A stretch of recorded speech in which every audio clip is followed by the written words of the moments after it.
présenter un petit déjeuner qui vous introduit les COP, vous introduit les CDP si on prend le terme français. Et donc, le panel d'aujourd'hui va être divisé de la manière suivante. Dans un premier temps, je vais vous faire une présentation introductive de l'historique et de l'évolution des enjeux climatiques internationaux, du régime climatique. Ensuite, le professeur Géraud Delassus-Saint-Geniès, qui est professeur adjoint à la faculté de droit de l'Université Laval, va vous faire un portrait des négociations et des principaux enjeux qui seront discutés lors de la COP26. Et finalement, M. Hugo Séguin, fellow au Centre d'études et de recherche internationale de l'Université de Montréal et chercheur associé au Centre d'études sur l'intégration et la mondialisation, nous renseignera davantage sur les grands fronts de la lutte au changement climatique au-delà du régime climatique traditionnel.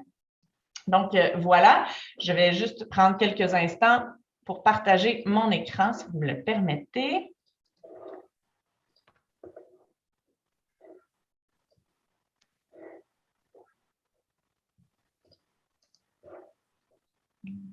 Donc, est-ce que vous voyez bien mon écran? Oui? Super. Donc, l'objectif de ma présentation ce matin, c'était de vous introduire ces fameux 30 années de négociations climatiques internationales. Dans un premier temps, je vais juste vous présenter sommairement l'évolution du régime et par la suite, je vais juste vous présenter également rapidement le fonctionnement des COP pour que vous puissiez avoir une petite idée de comment ça fonctionne avant de laisser la parole au professeur Géraud Delassus-Saint-Geniès. Et donc, pour comprendre le régime climatique international, il faut remonter un peu plus loin dans le temps, c'est-à-dire qu'il faut remonter à 1988, l'année de la fondation du GIEC. Le GIEC est le groupe d'experts intergouvernemental sur l'évolution du climat. Le GIEC a été fondé en 1988 par deux organisations internationales qui étaient l'Organisation météorologique mondiale et le PNU. Et en fait, suite à la création de ce groupe-là, ils se mettent rapidement au travail et 2 ans plus tard, ils vont déposer un premier rapport qui dresse un état de la question des connaissances scientifiques sur les changements climatiques. Et dès la parution de ce premier rapport-là qui est fait, déjà, il y a une alerte qui est faite à la communauté internationale. On s'interroge sur le rôle de l'activité humaine. On sait qu'on a un rôle probablement à jouer dans ce réchauffement climatique qui s'observe peu à peu. Et ça va donc favoriser l'émergence de négociations qui aboutiront 2 ans plus tard, à l'adoption de la Convention-cadre des Nations unies sur les changements climatiques. Donc, 2 ans, c'est un processus qui est quand même assez rapide pour aboutir lors du sommet de la Terre à ce grand traité international, mais d'autres traités seront aussi adoptés lors de ce moment fort de l'éco-politique internationale. Je me permets ici de prendre quelques instants pour vous présenter l'objectif ultime de la Convention et c'est ça qui guide toujours les négociations qui ont lieu aujourd'hui. Et donc, l'objectif ultime, c'est de stabiliser, conformément aux dispositions de la Convention, les concentrations de gaz à effet de serre dans l'atmosphère à un niveau qui empêche toute perturbation anthropique dangereuse du système climatique. Et ça, dans un délai suffisant pour que les écosystèmes puissent s'adapter naturellement, que la production alimentaire ne soit pas menacée et que le développement économique puisse se poursuivre de manière durable. Donc, ça, c'est le cœur du régime climatique international qu'on connaît aujourd'hui. Cette convention-là, qui est adoptée en 1992, n'impose à ce moment-là aucun objectif chiffré pour favoriser une participation accrue des États, tant provenant des pays développés que des pays en développement. Le but, c'était donc de se créer un premier instrument juridique de collaboration pour protéger le système climatique. C'est dans cette convention-là que sont instaurées les fameuses conférences des parties, les COP. Et ça va, en fait, la première COP aura lieu quelques années plus tard, en 1995, suite à l'entrée en vigueur de la Convention. Dans la Convention, il y a aussi un élément important qui va nous guider et qui va être un élément fondateur du régime climatique, qui est le principe de responsabilité commune mais différenciée. À l'intérieur de la Convention, ce qu'on va faire, c'est qu'on va reconnaître que toutes et tous ont une part à jouer dans la lutte au changement climatique. Ceci étant dit, il y a des États, nommément les pays industrialisés, ont une responsabilité plus grande et vont devoir être ceux qui vont initier les transformations nécessaires pour lutter contre les changements climatiques. Donc, éventuellement, ça va mener à des cibles de réduction plus ambitieuses pour les pays industrialisés. Ça va mener également à du soutien aux pays en développement pour qu'eux puissent également réduire leurs émissions de gaz à effet de serre, mais aussi éviter, en fait, de s'adapter au changement climatique et éviter de passer par le même mode de développement économique basé sur les carburants fossiles qui est à l'origine du problème que l'on connaît aujourd'hui. Donc, la Convention entrera en vigueur en mars 1994 et l'année suivante, la première COP sera organisée à Bonn.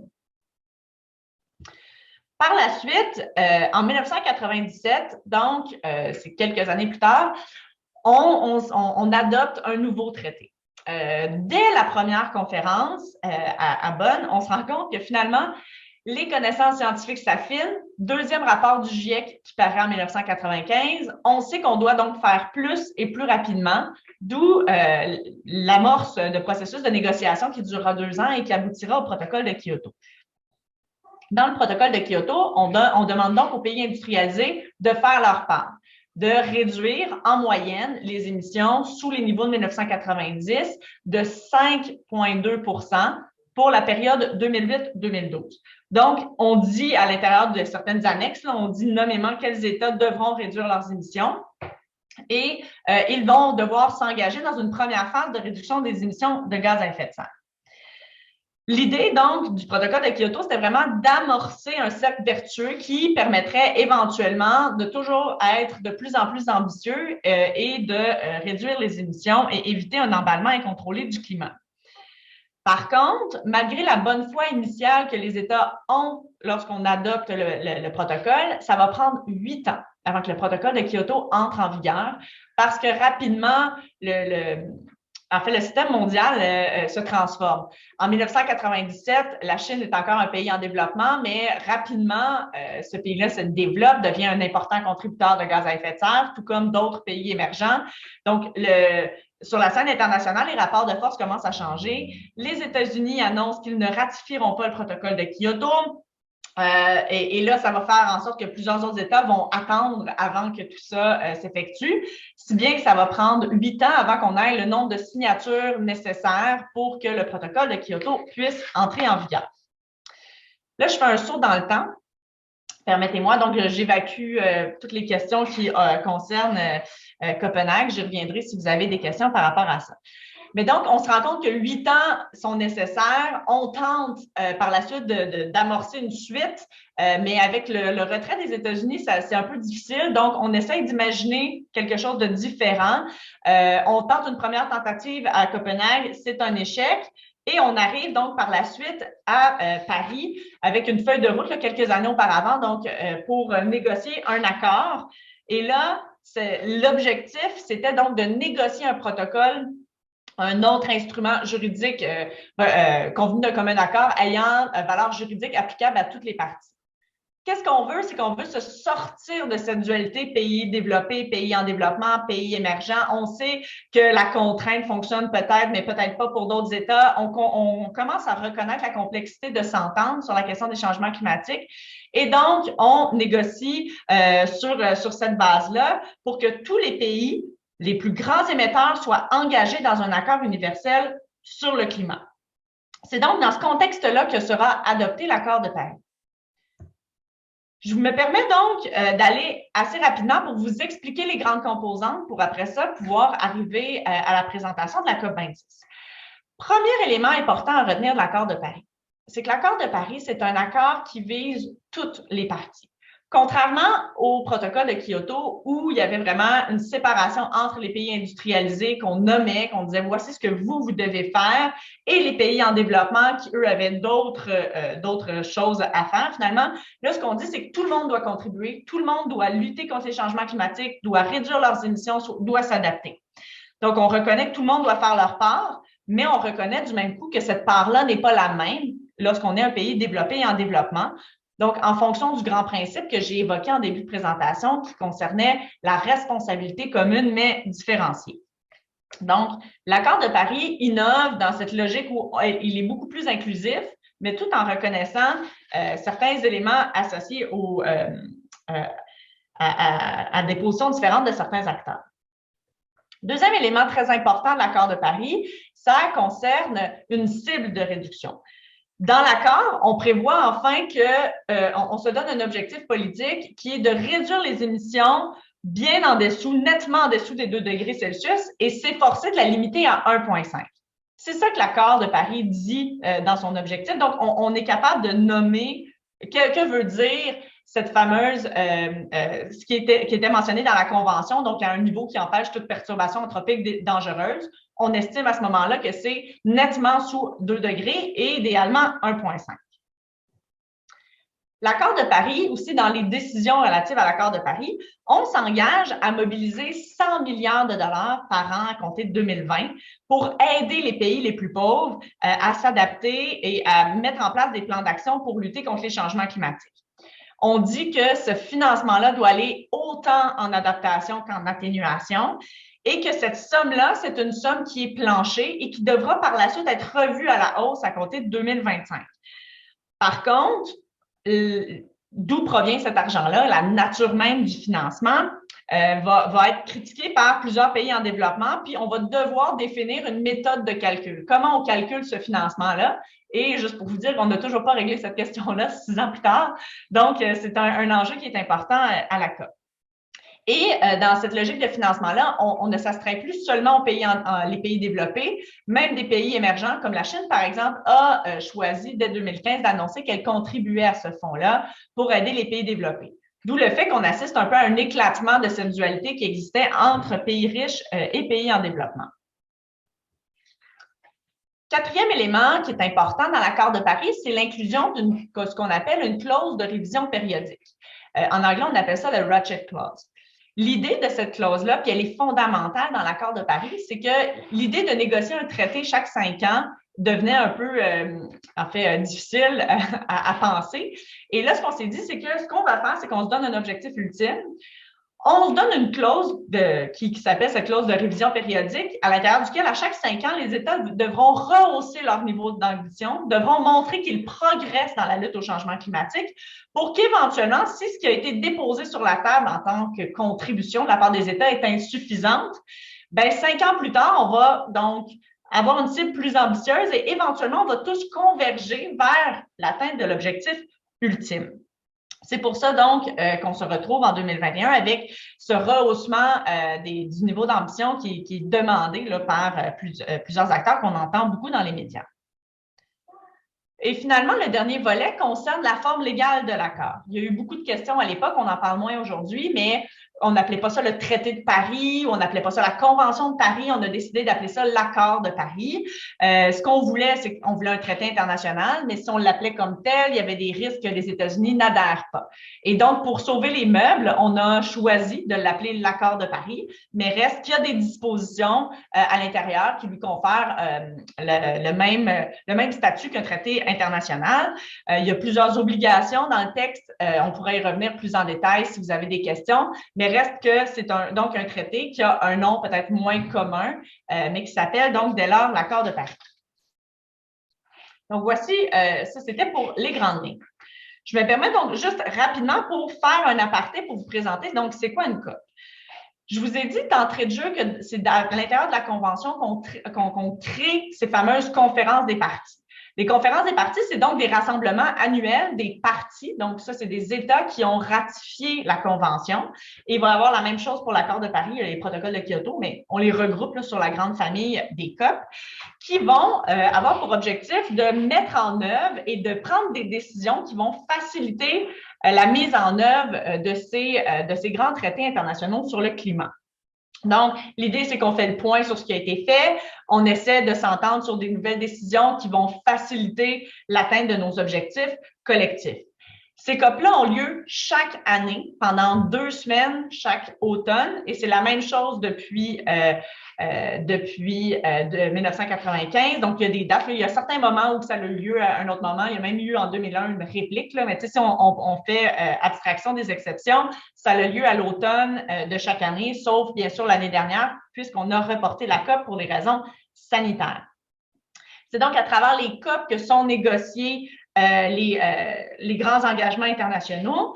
Ces COP-là aussi, donc, vont réunir une partie hyper importante de la société civile. Je vais juste changer la diapo pour que vous puissiez voir ici. Désolée, j'ai mis les acronymes en anglais.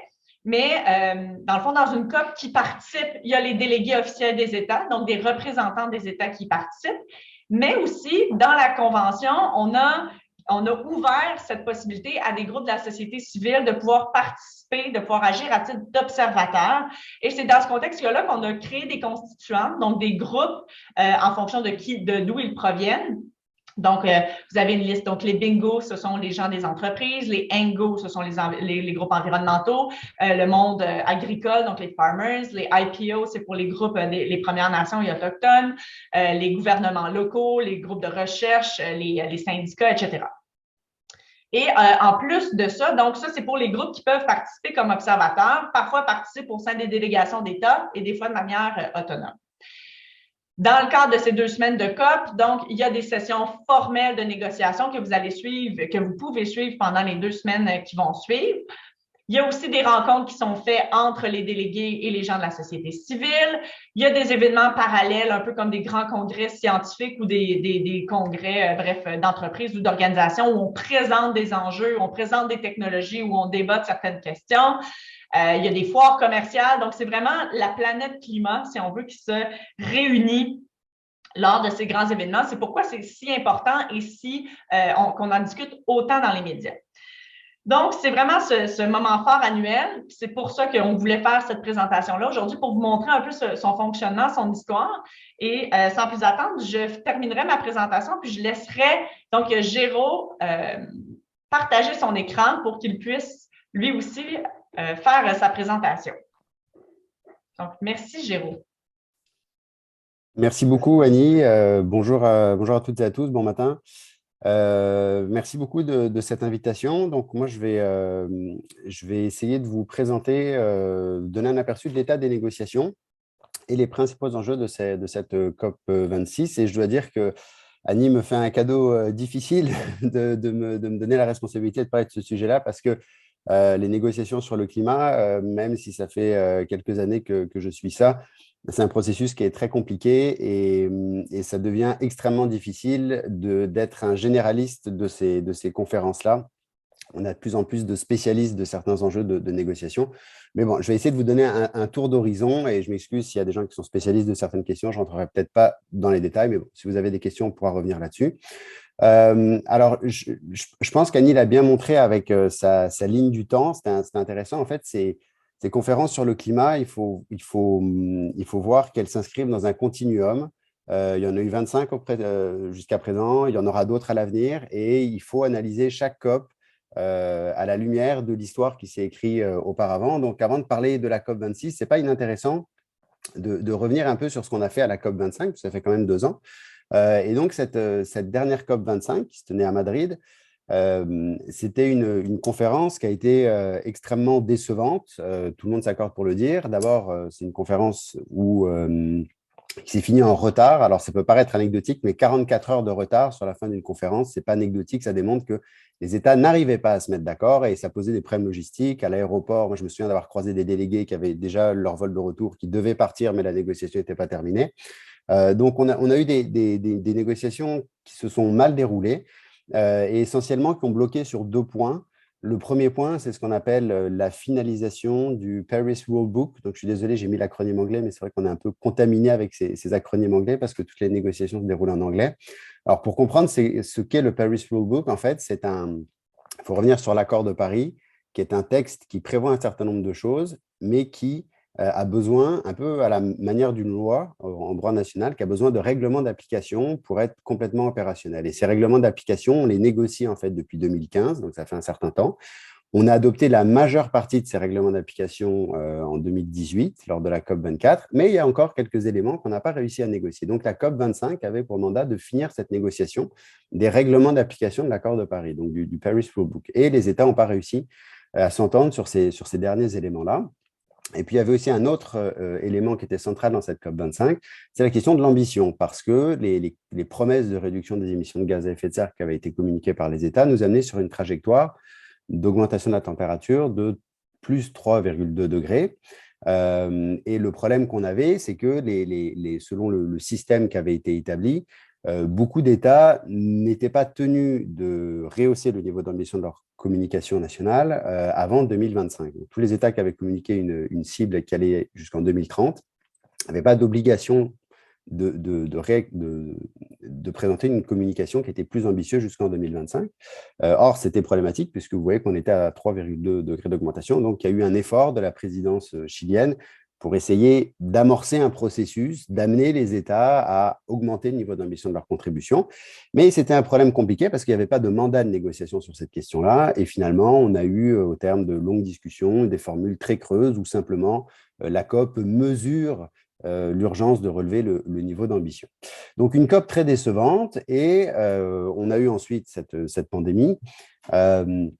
Et on a, malgré le contexte pandémique, on a eu quand même un contexte des négociations qui a évolué depuis cette COP25. Alors, d'abord, sur le plan scientifique, on a le GIEC, le premier groupe de travail qui a rendu un rapport cet été sur les aspects scientifiques des changements climatiques. Donc, on a une confirmation de ce qu'on savait déjà, mais en termes très clairs, c'est que il y a une urgence d'agir. On a eu des changements dans la politique américaine. Donc, on a un nouveau partenaire, une nouvelle administration qui affiche une plus grande ambition pour lutter contre les changements climatiques que l'administration précédente. Donc, il y a un retour des États-Unis dans l'accord de Paris. Sur le plan diplomatique aussi, les États ne se sont pas... il n'y a pas eu enfin, il y a quand même eu des canaux de communication qui ont continué à fonctionner entre les États malgré la pandémie. Et ça, je crois que c'est important parce que ça démontre que les États n'arrivent pas, ne se sont pas quittés à Madrid et reviennent maintenant sans s'être parlé. Donc, il y a eu des dialogues virtuels qui ont été organisés. Il y a eu la réunion du G20 le week-end dernier. Donc, il y a une forme de dialogue qui a quand même été maintenu entre les États et qui est peut-être pas si mal parce que c'était un dialogue qui n'était pas trop formalisé et donc les États ont pu avoir des discussions peut-être avec un peu moins de pression de devoir négocier des textes et d'avancer, d'essayer de débloquer des consensus. Donc, c'était peut-être une bonne chose quand même qu'il y ait ce dialogue qui se maintienne. Et puis enfin, sur le plan de l'ambition, on a quand même eu, il faut le reconnaître, des bonnes nouvelles, puisque sur les 192 parties qui sont membres de l'accord de Paris, il y en a 143 qui ont communiqué des nouvelles communications déterminées au niveau national ou des communications actualisées, donc plus ambitieuses, qui nous amènent maintenant sur une trajectoire d'augmentation de 2,7 degrés. Donc, c'est quelques degrés qu'on a gagnés, enfin quelques dixièmes de degrés qu'on a gagnés, mais évidemment, ça reste problématique, puisqu'on sait aussi que nos émissions de gaz à effet de serre, elles vont continuer d'augmenter jusqu'en 2030, 16% d'augmentation. Donc, évidemment, il y a encore un sentiment d'urgence, il y a beaucoup à faire, mais je dirais que la nouvelle qu'il ne faut pas oublier dans un tableau qui peut être un peu sombre, c'est que l'accord de Paris, ça marche finalement. C'est qu'on arrive à créer cette dynamique d'augmentation de l'ambition, qui est un processus un peu lourd, un peu difficile, mais on arrive quand même à créer cette dynamique de progression dans le niveau d'ambition. Alors, où est-ce que ça nous amène, ça, en termes de contenu des négociations? Eh bien, je réfléchissais à la manière dont je peux essayer de présenter ça et j'y suis allé avec l'idée de cercle concentrique. Donc, en fait, il y a trois niveaux de points qui vont être en discussion. Qui sont, alors je les ai mis comme ça, mais ce n'est pas pour hiérarchiser leur importance. Ils sont tous importants et tout le monde va dire qu'ils sont importants. Mais c'est juste qu'en termes de historique des négociations, en termes de cœur d'activité des négociations, et je vais uniquement parler ici des négociations menées par les États, c'est un peu comme ça que je pense qu'on peut présenter les choses. Donc, il y a le premier niveau de négociation qui est le cœur de la négociation. C'est pour ça que j'ai mis au centre, c'est la finalisation des règlements d'application de l'accord de Paris. Ensuite, il y a un deuxième niveau de négociation qui va être la question de l'ambition. Et puis enfin, des négociations sur des enjeux thématiques qui sont ici des enjeux thématiques et je vais présenter quels sont ces enjeux thématiques. Alors, si j'y vais avec les négociations du rulebook, donc de ces règlements de mise en œuvre, il y a essentiellement 4 domaines dans lesquels on a encore besoin de travail pour rendre cet accord de Paris opérationnel. Le premier domaine, c'est le domaine de la transparence. L'accord de Paris prévoit un mécanisme où les États doivent communiquer de l'information pour qu'on puisse suivre les progrès qu'ils font. Il y a encore, ça peut paraître une négociation très technique, mais ils doivent communiquer des informations selon des rapports standardisés, des tableaux dans lesquels ils doivent rentrer des informations. Et on n'a pas encore trouvé de consensus sur comment devaient être fabriqués ces tableaux, comment ces tableaux devaient être organisés. Donc, c'est une négociation un peu technique, mais qui a son importance pour avoir une information de qualité qui va être communiqué par les États. Des négociations importantes aussi sur les mécanismes de marché, c'est l'article 6 de l'accord de Paris. Là aussi, c'est extrêmement compliqué. Mais essentiellement, le cœur de la négociation, c'est de faire en sorte que quand un État vend un droit d'émission à un autre État, il n'y ait pas une double comptabilisation, c'est-à-dire que ce qui est réduit comme émission de gaz à effet de serre sur un État A soit pas et comptabilisé par l'État A et par l'État B qui achète cette réduction des émissions de gaz à effet de serre. Donc ça aussi, c'est des négociations qu'on va avoir. Des négociations sur le bilan de la mise en œuvre, qui est l'article 14 de l'accord de Paris, tout simplement parce qu'il y a certaines informations qui pourraient être prises en compte, en plus de celles qui ont déjà été identifiées dans les règlements d'application, pour effectuer ce bilan de la mise en œuvre qui doit avoir lieu en 2023. Donc, on va avoir une discussion pour savoir quel type de documents on doit prendre en compte pour savoir si on atteint les objectifs de l'accord de Paris. Et puis, aussi, un dernier élément qui, là aussi, peut paraître technique, mais qui fit derrière toujours des enjeux politiques, c'est la question des calendriers communs, parce qu'aujourd'hui, les contributions déterminées au niveau national, il y a des États qui ont des contributions sur un horizon de 5 ans et d'autres qui ont des contributions sur un horizon de 10 ans.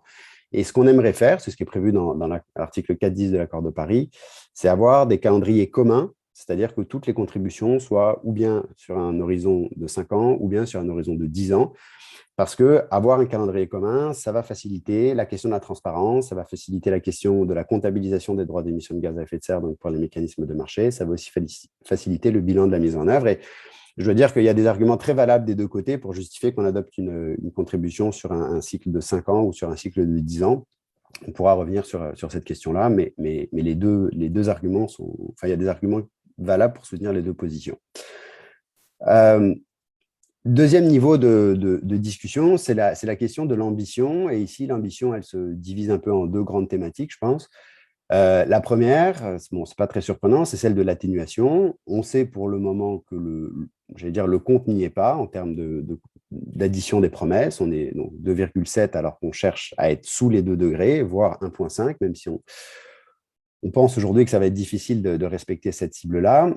Et donc, dans cette COP26, un des enjeux, ça va être de savoir comment est-ce qu'on fait pour amener les États à rehausser leur niveau d'ambition, sachant qu'il y a une contrainte, c'est que selon le modèle juridique qui est prévu dans l'accord de Paris, les États maintenant n'ont plus l'obligation de rehausser leur contribution avant 2025. Et 2025, ça peut paraître un peu loin, surtout qu'on a vu ces derniers mois que la dynamique de l'ambition, elle a aussi amené des évolutions positives dans les droits nationaux. Quand les États communiquent une nouvelle contribution déterminée au niveau national, parfois aussi ils adoptent une loi au niveau domestique.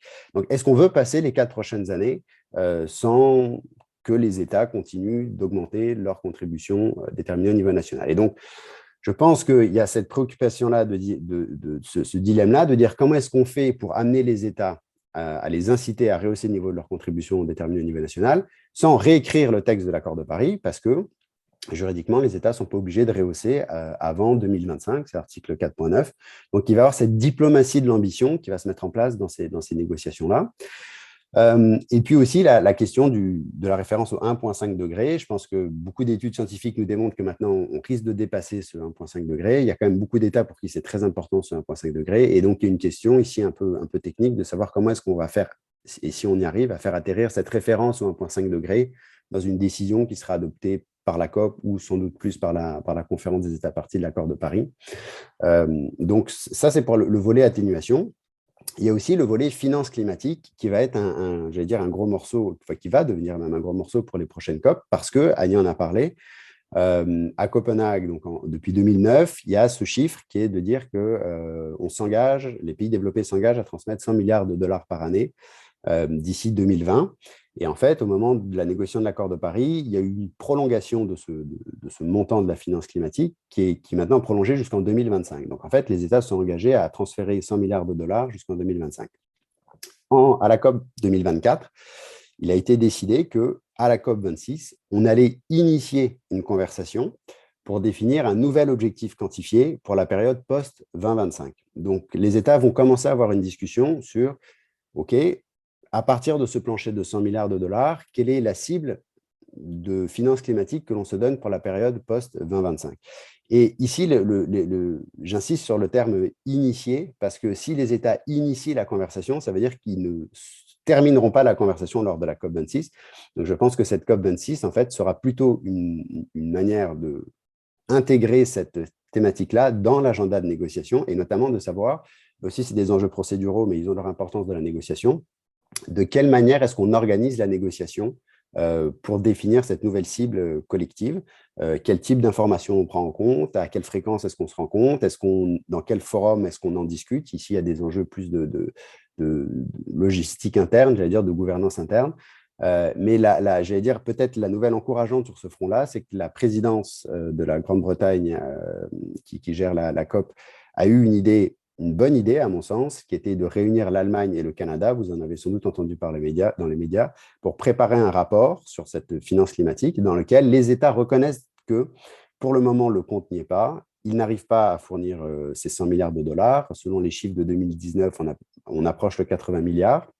Et que, selon toute vraisemblance, c'est en 2023 que les États vont pouvoir se rapprocher de ce chiffre ou même excéder ce chiffre de 100 milliards de dollars par année de transfert au titre de la finance climatique. Alors, je pense que c'était une bonne idée parce que ça va déminer déjà un peu ces négociations-là, parce qu'on reconnaît déjà qu'on n'a pas fait notre part du travail et en même temps, ce document qui a été préparé par le Canada et l'Allemagne donne une feuille de route. Donc, je pense qu'au lieu de pointer les doigts sur les coupables en disant « vous n'avez pas fait ça », on va peut-être avoir une discussion plus constructive sur comment est-ce qu'on fait pour y arriver maintenant à ce 100 milliards de dollars. Donc, finance climatique, évidemment, ça sera un élément important dans la négociation. Et puis enfin, et je terminerai là-dessus, il y a ces enjeux thématiques et c'est une longue liste d'enjeux thématiques. Vous voyez, les États vont parler d'agriculture, ils vont parler d'impact des mesures de riposte, donc ce sont les conséquences socio-économiques néfastes qui peuvent venir avec la mise en place de mesures de lutte contre les changements climatiques, et notamment la question de la transition juste, des questions de genre et de changement climatique sur lesquelles il y a un programme de travail, l'action pour l'autonomisation climatique, c'est les problèmes d'éducation, sensibilisation, participation du public au changement climatique, plateforme pour les communautés locales et les peuples autochtones, qui est un élément important et assez difficile parce que c'est une manière aussi d'intégrer un acteur non étatique dans le cœur de la négociation. La question des pertes et préjudices aussi qui s'était pas très bien terminée lors de la COP25. Donc, on a ici une série d'enjeux thématiques. Évidemment, je ne rentre pas dans le détail parce que c'est des domaines hyper spécialisés et chaque item de négociation a sa propre dynamique, mais un mot simplement pour dire que ces éléments-là sont importants parce que je crois qu'ils donnent un visage beaucoup plus concret à ces négociations-là parce qu'on est tous capables de se rattacher à ces enjeux-là en disant que ce sont des enjeux concrets. Et depuis quelques années, on voit que ce sont des enjeux thématiques qui prennent une place plus importante dans la négociation. Et donc, je crois que c'est un signal intéressant. Ça démontre qu'on s'intéresse à des enjeux qui sont concrets, alors que parfois, quand on négocie les textes de mise en œuvre de l'accord de Paris, c'est des négociations qui sont un peu déconnectées de la réalité. Et quand on est à l'extérieur du processus, on ne voit pas forcément toujours très bien l'intérêt de ces négociations-là. Alors, je m'arrête ici. Simplement un mot de conclusion, c'est que, bon, vous le voyez, c'est une COP, évidemment, qui a un agenda de négociation qui est chargé, qui est peut-être trop chargé. Mais je crois aussi qu'il faut voir cette COP26. C'était déjà un peu le cas avec la COP25. Ça va sans doute être le cas avec les COP des prochaines années. C'est une phase de transition. On sort d'un système qui n'était pas celui de l'accord de Paris. On est en train de finaliser les détails de cet accord de Paris.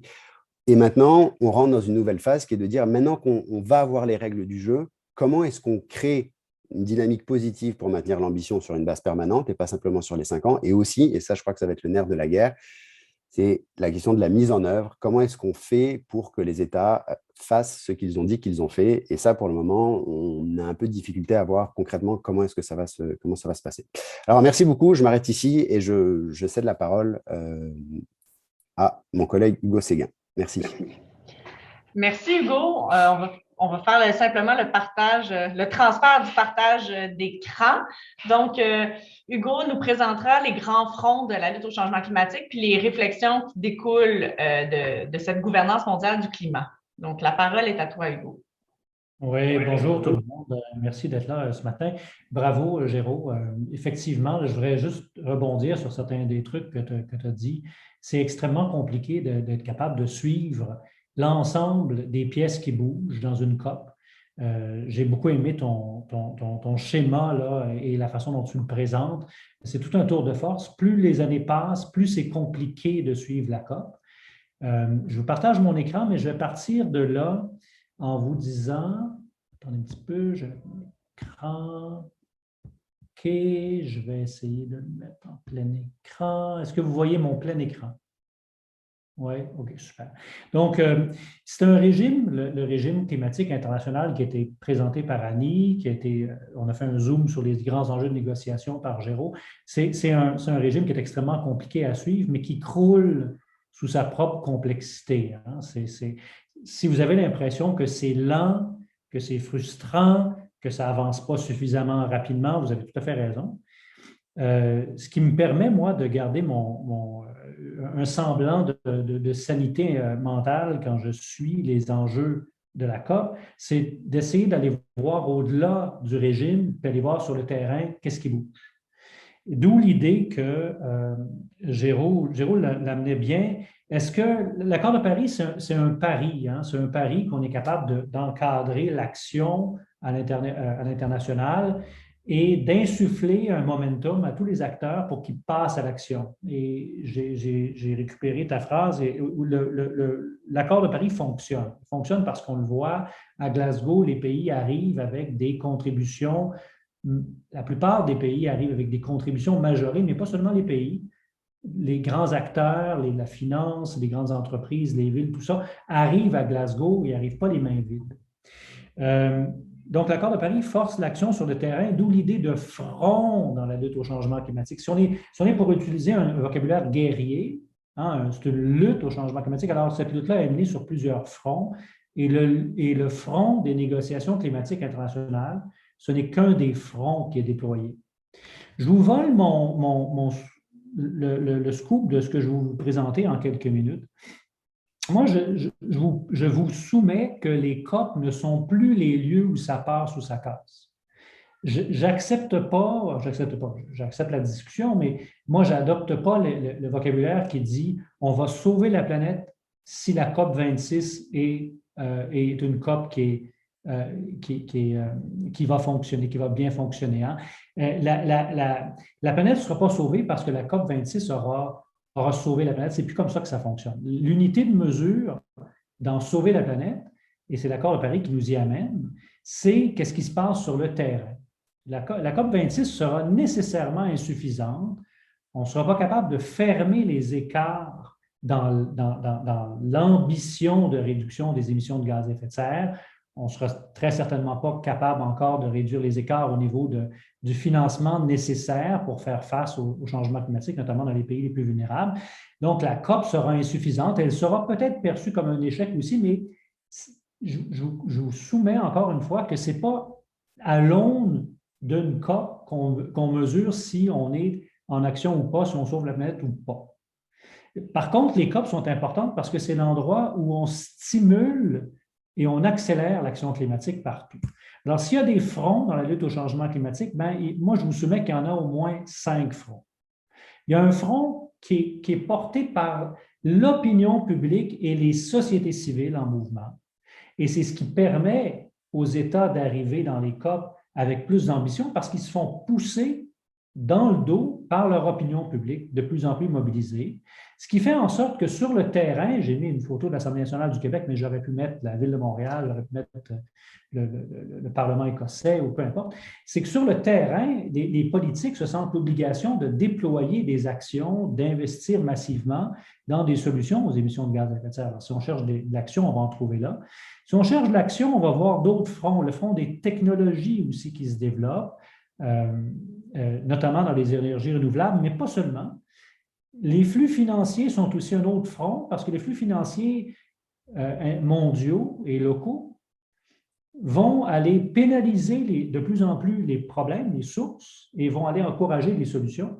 Et finalement, la norme sociale est en train de changer. Dans une espèce de boucle de rétroaction, si la norme sociale change, les opinions publiques vont changer, elles vont faire pression sur les politiques, et ainsi de suite, et la roue tourne. Si on regarde l'opinion publique, moi, je vous convainc que si on cherche de l'action, on va en trouver partout. C'est que dans des grands sondages effectués cette année, on voit là, que dans 50 pays, là, parmi les plus grands au monde, la Chine est une exception, elle n'a pas fait l'objet du sondage, mais 64% de la population de 50 pays dans le monde considère qu'on est en crise climatique et qu'il faut tout faire. Il faut tout faire ce qui est nécessaire de toute urgence. 59% de la population, disons, représentative de la population mondiale le croit. Il y a une légère distinction entre pays en développement et pays industrialisés, mais c'est très minime. Donc, on voit que les sociétés civiles à travers le monde sont de plus en plus conscientisées. Et quand on regarde là, les grands sondages que le Pew Center fait à travers le monde sur un ensemble d'enjeux, dans les pays industrialisés, 80% des gens sont prêts à changer. Ils ont une volonté, expriment une volonté de changer dans leur vie, dans leur travail. On n'est pas dans un contexte d'apathie au niveau mondial dans les sociétés civiles. Géraud en a parlé, mais à la COP de Glasgow, la grande majorité des pays qui s'y présentent ont de nouvelles ambitions renouvelées. Hein, en date d'avant-hier, le Climate Action Tracker nous disait que 121 pays, 90% de la population mondiale, ont soumis une nouvelle contribution. La plupart des cas, l'écrasante majorité des cas, cette contribution-là, elle est plus importante que la contribution précédente. Et on voit apparaître ce que j'appelle, moi, des politiques de troisième génération.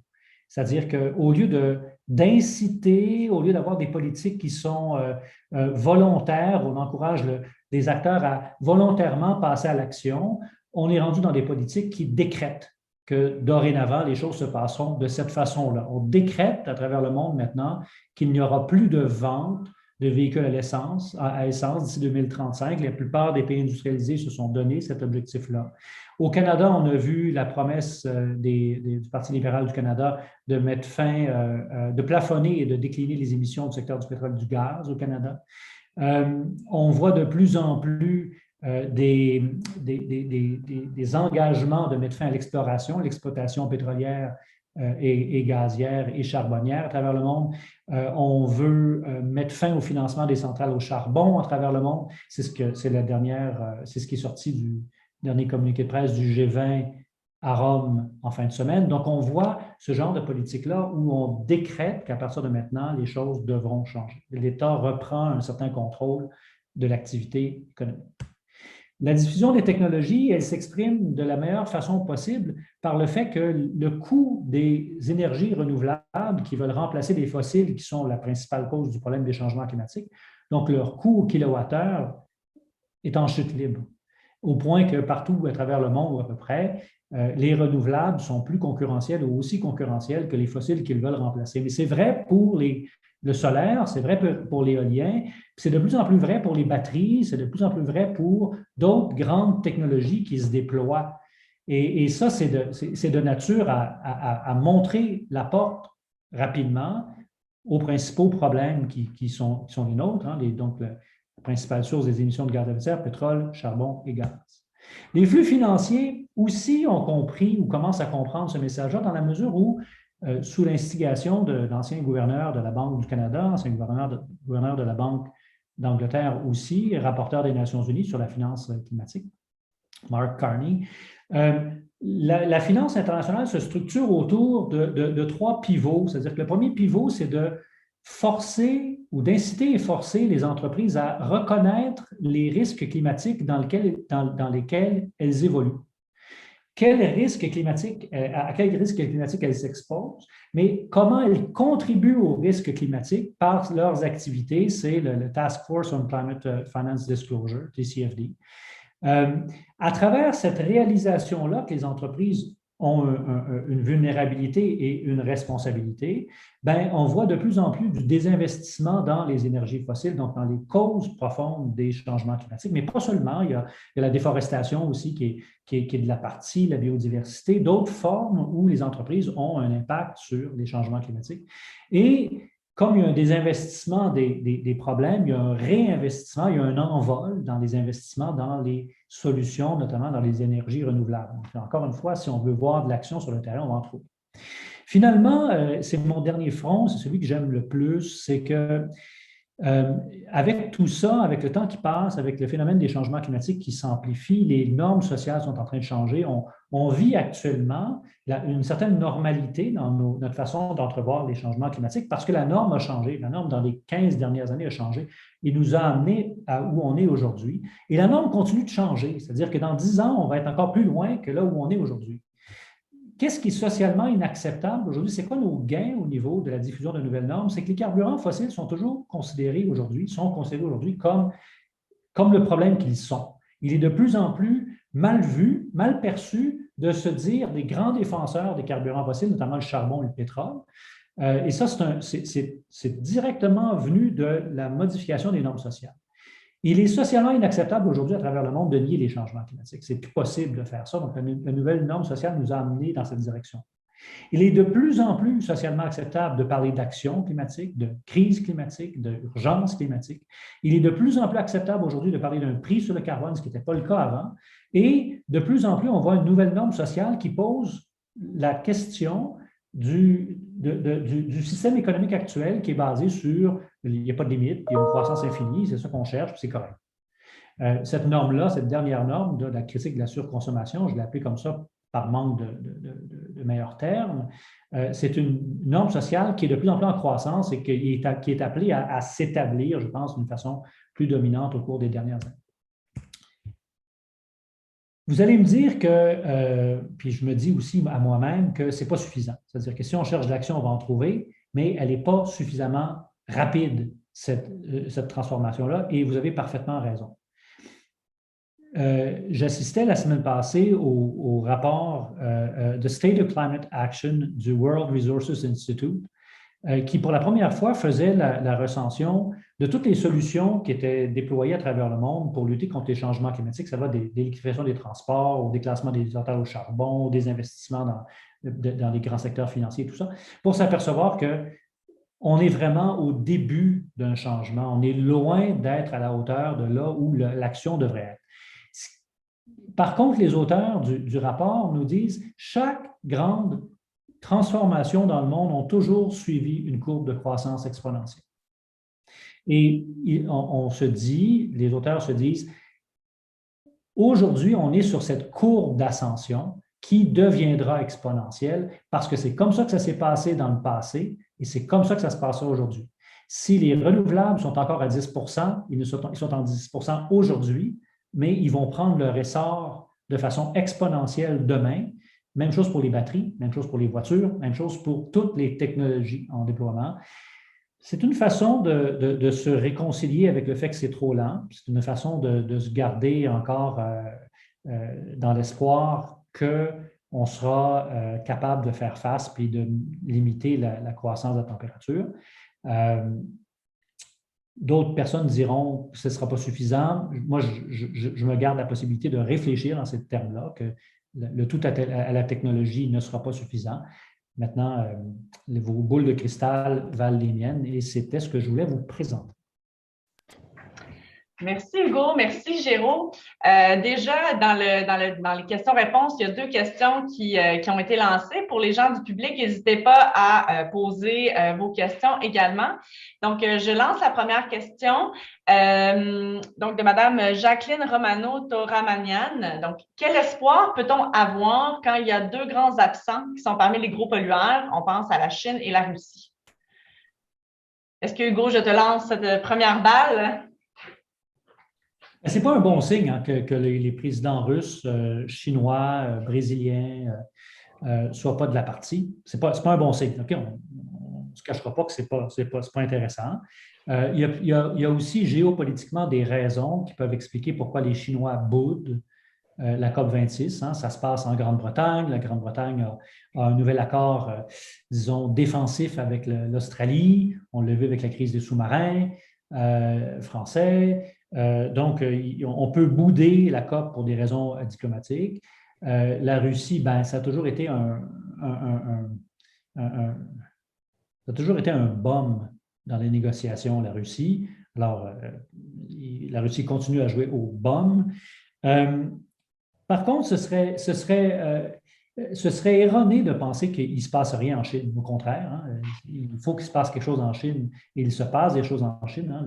Les transformations que je vous ai présentées en termes de technologie, en termes de politique, en termes de financement, il se passe en Chine aussi.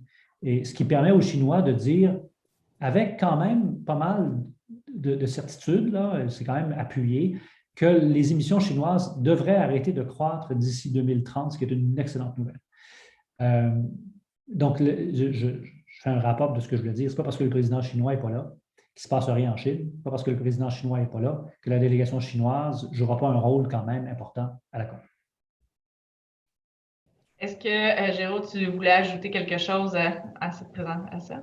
Je crois que Hugo a dit vraiment, je partage tout ce qui a été dit là par Hugo. Effectivement, d'abord, il y a une différence importante à faire entre les responsables politiques de haut niveau de ces États-là et les délégations. Oui, il y aura des délégués chinois, oui, il y aura des délégués russes et ils vont jouer des rôles parfois constructifs, parfois d'obstruction. Et en fait, je pense surtout à la Chine dans le cadre des mécanismes de marché qui va sans doute jouer un rôle d'obstruction jusqu'à ce que ça fasse ses affaires et elle va débloquer la négociation. Le négociateur chinois des marchés du carbone, il fait ça depuis l'origine des négociations sur le climat. Donc, ça fait 26 ans qu'il fait des négos sur le climat. Il connaît bien les stratégies pour ralentir ou accélérer le tempo. Mais j'ajouterais peut-être juste en complément, c'est qu'il y a aussi maintenant une nouvelle arme, j'allais dire, qui commence à être utilisée par l'Union européenne, qui est discutée par le Canada, qui est discutée par les États-Unis et qui évidemment s'adresse directement à la Chine. C'est la question de la taxe carbone aux frontières, des mesures d'ajustement carbone aux frontières. C'est-à-dire que si jamais on considère que les biens qui sont produits à l'extérieur des États qui ont une contrainte carbone sont produits sans contrainte carbone, avec une contrainte carbone trop faible, on taxera ces biens-là à la frontière pour égaliser les conditions de compétitivité et faire en sorte, l'objectif ultimement, c'est qu'il y ait un prix unique mondial du carbone qui se mette en place. C'est ça l'objectif de la mesure. Et c'est une mesure qui a été proposée par la Commission européenne, le Canada la considère, les États-Unis la considèrent.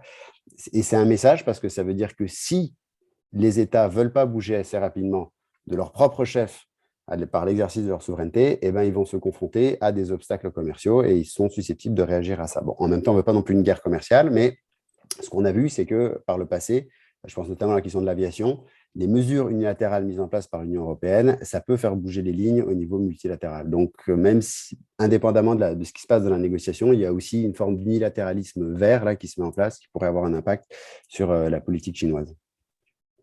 Merci, Géraud. On avait donc maintenant Thibault Rhin qui avait une question. Puis, comme il a la main levée, je vais lui laisser ouvrir sa caméra et son micro pour poser directement la question. OK, merci beaucoup pour cette présentation et de me laisser la parole. Moi, je m'appelle Thibault Rennes et en fait, je m'intéresse à la mobilisation citoyenne. On voit au Québec, au Canada, qu'il y a en tout cas beaucoup plus dans l'espace public et dans les rues de gens qui manifestent pour le climat. On voit comme vous disiez, Monsieur Seguin, c'est comme la pression citoyenne qui pousse les politiciens à aller de plus en plus loin. Mais je me demande à quel point on n'est pas des fois un peu trop complaisant envers ces gens-là. Parce qu'on voit que le gouvernement canadien, même si bon, on a quand même un environnementaliste qui est au ministère de l'Environnement, arrive au COP26 avec un plan en deçà des ambitions que demande la science, bon, pour atteindre les 1,5. Et je me demande à quel point, des fois, d'applaudir certaines avancées qui sont, on le sait, pas suffisantes, freinent pas une plus grande ambition du gouvernement. Je veux dire, est-ce qu'on n'est pas assez radicale dans la rue ou la mobilisation, est-ce qu'elle ne se contente pas des petits gestes et qu'elle devrait demander bien plus? En fait, c'est ça que je demande aux panélistes. Qui ose commencer? Je vais. Vas-y, Géraud. Hugo a l'air absorbé là, genre je laisse réfléchir là. Grosse question, hein, désolé. Non, j'ai pas de. C'est une bonne question, Thibault. C'est absolument. Merci de la question. C'est vraiment une bonne question. Je vais peut-être y aller avec deux commentaires. Le premier commentaire, c'est que à l'égard de ces COP, à l'égard des contributions qui sont proposées par les États, je crois qu'il y a dans ces processus aussi le reflet de nos propres contradictions internes. Bien sûr qu'on veut que les États en fassent plus. On peut aussi poser la question de nous, comment est-ce qu'on est prêt à vivre avec des solutions que la science demanderait qu'ils soient mises en place. Ça veut dire de l'essence, il n'en faut plus. Ça veut dire que les biens de consommation, il faut qu'on arrête d'en consommer. J'ai un exemple très simple. Pensez à tous les déguisements d'Halloween qu'on a vus. Ces déguisements-là, ils ont été fabriqués en Chine avec des centrales thermiques au charbon. On les a mis sur des containers, on les a shippés ici. Donc oui, il y a un coût environnemental avec tout ce qu'on fait. Si on commence à être sérieux avec les changements climatiques, on va tout calculer, on va faire de la comptabilité carbone et ça va être extrêmement déplaisant. Est-ce qu'on est prêt à vivre avec ça? C'est une question, oui, quand on fait des sondages d'opinion, on est tous d'accord pour lutter contre les changements climatiques, mais je ne suis pas sûr qu'on soit prêt à payer 4 $ le litre d'essence. Or, c'est peut-être ça qu'il faut. L'autre aspect, c'est que est-ce qu'on est trop complaisant avec les États ou est-ce qu'on est trop complaisant avec tout ce qui n'est pas des États? Je développe sur ce point-là rapidement. c'est que les États sont soumis à une pression extrême. On analyse, on scrute tout ce qu'ils font, ils doivent divulguer leurs informations et on leur fait des procès climatiques. Mais alors ça commence à changer, mais est-ce qu'on fait des procès climatiques contre les entreprises? Est-ce qu'on fait des manifestations devant les sièges sociaux des entreprises? Est-ce qu'on fait des procès contre les entités infra-étatiques? Est-ce qu'on fait des procès contre les municipalités? Est-ce qu'on fait des procès contre des promoteurs immobiliers qui ne se soucient pas des problèmes d'inondation qui vont venir avec la conséquence des changements climatiques? Ce que je veux dire par là, c'est qu'on met beaucoup l'emphase sur ce que ne font, ou surtout ce que ne font pas les États, mais il y a aussi un niveau d'exigence qu'on doit avoir, pas seulement avec les États, mais avec le reste des acteurs. Sur les différents fronts qu'évoquait Hugo, on doit aussi avoir le même niveau d'exigence. Alors, je ne sais pas si ça répond à votre question, mais je crains qu'il faille je pense qu'il faut faire attention de ne pas tout miser sur l'État, parce que c'est aussi une manière de rester enfermé dans cette idée-là que c'est l'État lui-même qui va apporter la solution. Les solutions, elles viennent d'ailleurs aussi, et il faut qu'on soit vigilant à ce qui se passe ailleurs. Merci, Géraud. Peut-être avant de te laisser la parole, Hugo, peut-être aussi juste revenir sur un peu cette histoire de la construction de la mobilisation sociale, parce qu'au Québec, par exemple, le fait qu'on a développé un consensus social vient aussi du fait qu'il y a des acteurs de la société civile qui, eux, se sont opposés à des actions, mais aussi plusieurs qui ont décidé de travailler avec les gouvernements, ce qui a mené au premier plan d'action climat en 2006, au deuxième plan en 2012-2013. Puis cet accompagnement-là a, pour une fois, à certaines occasions, donné des tapes dans le dos puis incité aussi à faire plus que ce qu'elles auraient fait autrement. Là, vous avez raison de dire que maintenant, on est peut-être rendu ailleurs, puis que cette courbe-là, il faut aussi reconnaître que, bon, oui, il y a des choses qui sont faites, que peut-être que quand nos gouvernements disent on est déjà les meilleurs, donc pourquoi en faire plus, c'est peut-être plus un discours qui est acceptable dans l'urgence climatique. Donc, il faut toujours pousser plus loin. Faut voir la société civile, non, pas toujours aussi comme un bloc monolithique. Hein. Même dans le mouvement environnemental, il y a des schismes entre certains acteurs qui demandent des actions beaucoup plus radicales, d'autres qui veulent continuer à travailler avec le gouvernement. Et c'est sain d'avoir ces débats-là au sein même de la société civile. Il ne faudrait pas non plus évacuer. Et je suis aussi entièrement d'accord avec Géraud quand il parle de cette complaisance-là, c'est-à-dire que on souhaite lancer le problème aux États. On dit que c'est eux les responsables, c'est eux qui doivent faire des choses et en même temps, ça nous déculpabilise et ça nous empêche, nous, de faire quelque chose. Fait en accompagnant les États, c'est aussi une manière de reconnaître que nous aussi, on a notre part et nous aussi, on doit jouer. Donc, il y a une ligne qui est fine. C'est pas simple de répondre à cette question-là. C'est pas juste les méchants États parce que ces gouvernements-là qui sont élus, mais ils sont élus par des gens qui veulent pas non plus aussi que les choses changent. Puis, il y a des gouvernements que quand on s'est opposé énormément, ben ils prenaient pas la chose climatique au sérieux. Pensez, par exemple, aux conservateurs pendant de 2006 à 2015.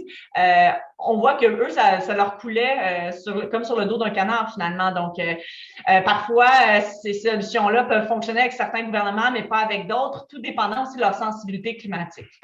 Hugo, je ne sais pas s'il y a d'autres choses que tu voulais ajouter par rapport à ça.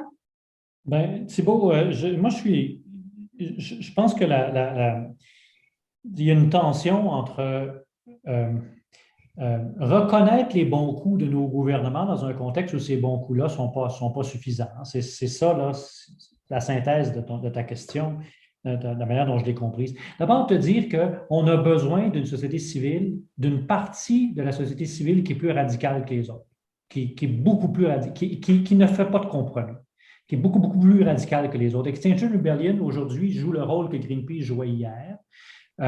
Et ça force le reste de la société qui va se braquer au départ en disant c'est trop fort, c'est trop radical, ça la force au moins à confronter des nouvelles idées. Ça, c'est indispensable pour nous faire avancer puis pour faire tourner la roue. Une fois qu'on a dit ça, ça prend une autre partie de la société civile qui est capable de reconnaître les avancées d'un gouvernement. Un gouvernement va aussi loin qu'il est capable de le faire. Il va aussi loin que les gens qui le composent sont capables d'aller. Alors, il y a des limites à demander que d'un coup de baguette magique, le gouvernement Legault voit subitement la lumière comme les plus crinqués d'entre nous. Ce n'est pas possible, ça. Alors, on a deux choix. Soit qu'on décide de considérer le gouvernement Legault ou n'importe quel gouvernement, Trudeau, comme des pestiférés, comme des gens qui n'ont pas vu la lumière. Et là, on va les antagoniser, on va s'en faire des ennemis et ils ne trouveront pas de gain à nous donner quoi que ce soit parce que ça ne sera jamais suffisant pour nous.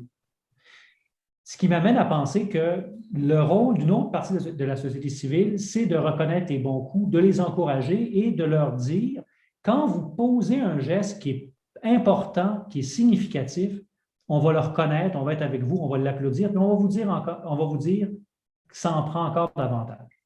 Mon troisième point est le suivant. Quand on se met dans une posture où on dit le gouvernement, ça veut dire qu'on ne se voit pas nous-mêmes au pouvoir. Ça veut dire qu'on considère que c'est d'autres personnes que nous qui pensent différemment de nous qu'il nous faut convaincre. Mon dernier point, c'est de dire il est temps que les écolos, les gens qui pensent comme